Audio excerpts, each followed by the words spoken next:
Finally, in this little section of how to be a Christian, the Catechism, the teaching of the Church, talks about sacraments, outward signs of invisible grace. I've got on my finger a ring which was given to me by my wife Vicky when we got married. Now, she gave me a ring because she loved me. She could have given me a ring even if she didn't love me. And she loved me before she gave me a ring, but this ring is a reminder of the love that she has for me. But a sacrament is more than just a reminder.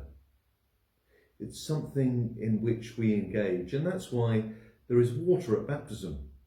That's why when we have communion or the Lord's Supper or Mass or Eucharist, we have bread and wine, real, tangible things, thin places that God inhabits.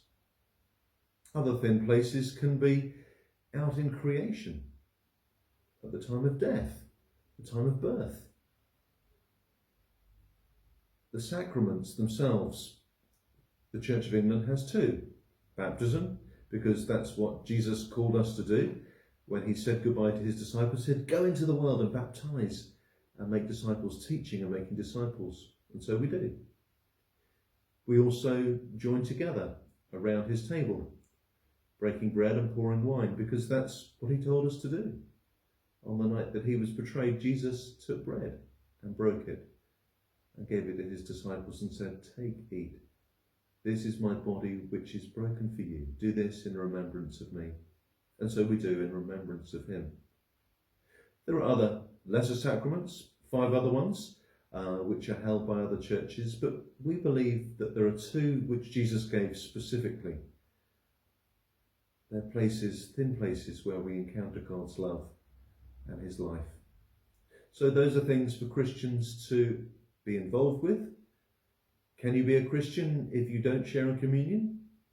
Well, we've discovered something of that over the last year, haven't we, with COVID?